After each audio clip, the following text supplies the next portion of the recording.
Hello and welcome everyone to the designer. हम सीख रहे हैं कोरल ड्रॉ और आज है हमारी सेकेंड वीडियो।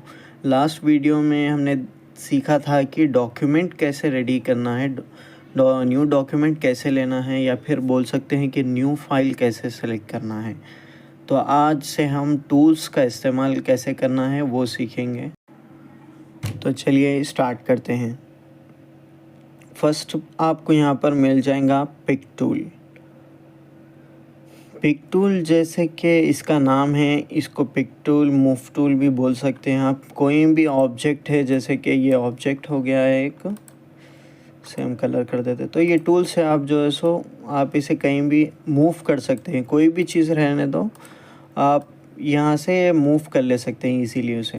तो ये टूल का यूसेज इसी में आता है, यही यूज़ के लिए पिक टूल है। उसके बाद है फ्री हैंड पिक। ये इसका यूसेज देखिए आप, कि मैं आपको थोड़े और यहाँ पर डायग्राम्स डाल देता हूँ कि आप अच्छे से समझ सकें। ये इसके डुप्लीकेट्स कॉपी डिफरेंट प्लेसेस पे रख देंगे हम, ताकि आप अच्छे से समझ सकें। तो हमने यहाँ पर डाल दिया है। अब मैं यहाँ से free hand pick tool select कर लेता हूँ। अब जैसे कि ये सब है, अब पिक टूल मैं लूँगा, पिक टूल से सेलेक्ट करूँगा तो ये ऐसा एक साथ सेलेक्ट होंगे। अब जैसे कि मैं कोई ये बीच वाले में यहाँ पर बीच में यहाँ पर ये एक बॉक्स है। अब ये सिर्फ ये बॉक्स सेलेक्ट करना है, तो मैं ये पूरों को एक साथ सेलेक्ट कर सकता हूँ, बीच वाले को सेलेक्ट नहीं कर सकता हूँ।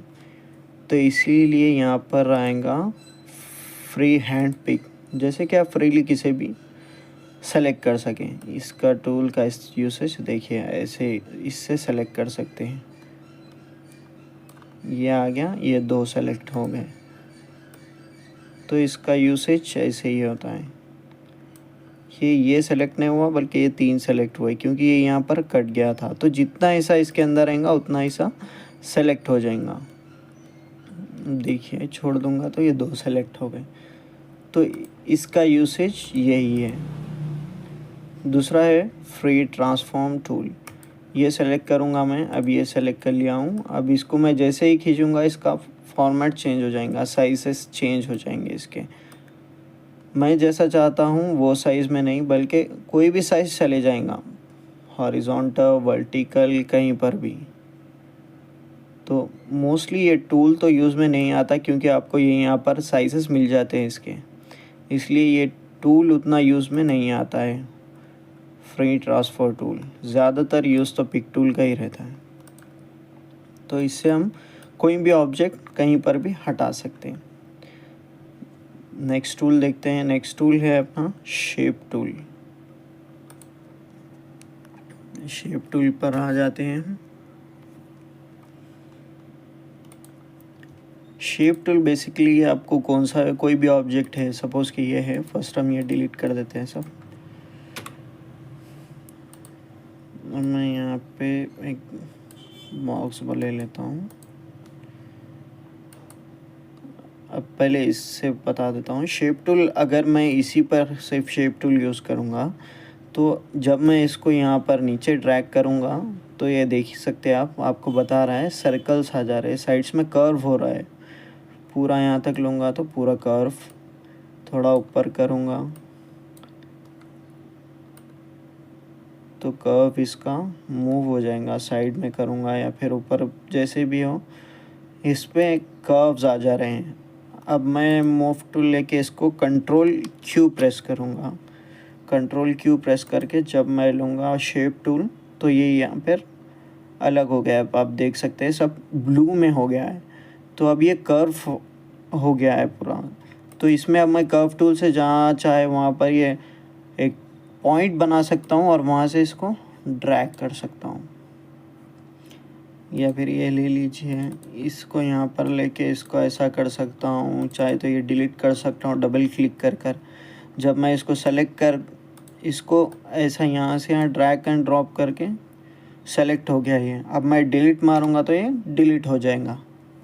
लेकिन ये कर्व हो गया है। अब मेरे को इसको सीधा करना है, तो अब मैं ये यहाँ पे लेफ़्ट क्लिक करूँगा, फिर उसके बाद एक राइट क्लिक करूँगा। यहाँ पे राइट क्लिक नहीं भी किया मैं तो ये यहाँ पर आ जा रहा है, देखिए उसके प्रॉपर्टीज़ ऊपर आ जा रहे हैं। कन्वर्ट टू लाइन, अब ये कर्व है, अब मैं जैसे ही इस पर क्लिक करूँगा एक लाइन में हो जाएगा। समझ रहे हैं आप? जैसे ही अब ये इसको भी मैं जो है सो अब यहाँ पर डबल क्लिक करूँगा तो ये स्ट्रेट हो जाएगा जैसे कि पहले था। तो कोई भी शेप रहने दो, चाहे वो टेक्स्ट रहने दीजिए। अब मैं यहाँ पर टेक्स्ट ले लेता हूँ और यहाँ पर हम टाइप करेंगे ग्राफिक जी। ग्राफिक ले लिया मैंने और इसे अब बोल्ड कर देते हैं। ये हो गया बोल्ड। अब इसके जो है सो मेरे को जी का जो ये वाला पार्ट है ये मेरे को बड़ा करना है और एच के ये 2 हिस्से बड़े करना है ऊपर। तो मैं ये ऐसे ही नहीं कर सकता हूँ। जब मैं शेप टूल लूँगा उसके बाद इसे कर्व करूँगा, कंट्रोल Q, ये हो गया कर्व। अब मैं इसे जो चाहे वो कर सकता हूँ। ये ऐसा करूँगा, ये यहाँ पर बड़ा हो जाएगा। साथ ही में इसे भी ऐसा करके ऐसे करूँगा तो ये भी मूव हो जाएंगे। लेकिन कर्व जब कर देते हैं उसके बाद फिर मैं टेक्स्ट में कुछ भी ऐड नहीं कर सकूँगा इसमें। जैसे कि आगे कुछ मेरे को डिज़ाइन बोल कर टाइप करना है तो ये टेक्स्ट मेरे को अब कुछ भी यूज़ में नहीं आएगा, मतलब इसके आगे कुछ टाइप नहीं कर सकूँगा मैं। सिर्फ कर्व है, इसको जो चाहे वो कर सकूँगा। जैसे कि मेरे को एक आप ऊपर करना है, ऊपर की साइड को और ऊपर करना है तो ये ऐसे कर दे सकेंगे। सेलेक्ट किया और जस्ट ऊपर खींच लीजिए। ये देखिए इस पर क्लिक करूँगा तो ये सेलेक्ट हो जाएगा। फिर मेरे को ये 2 सेलेक्ट करना है तो ये ऐसा इसको खींच के ऐसा सेलेक्ट। या फिर और एक तरीक़ा ये है कि मैं इस पर क्लिक करूँगा और फिर शिफ्ट पकड़कर इसे क्लिक कर लूँगा तो ये 2 चीज़ें एक साथ सेलेक्ट हो जाएंगी। दोनों को ऐसे खींच दिए, ये ऊपर हो जाएगा। लेकिन इसके बाद टेक्स्ट में इसमें कुछ भी ऐड नहीं कर सकूँगा। बेसिकली शेप्स के लिए ज़्यादा यूज़फुल है शेप टूल। आगे भी इसके यूसेज और क्या क्या है मैं आपको डिटेल में समझाऊंगा और अगले टूल्स को अगले वीडियो के लिए रखते हैं, क्योंकि वीडियो बहुत लॉन्ग हो जाएगा तो आपको भी समझ में नहीं आएगा। आप इसी पे प्रैक्टिस कीजिए। नेक्स्ट वीडियो में आगे के टूल्स बताऊंगा। Thanks for watching. सब्सक्राइब ज़रूर कीजिए।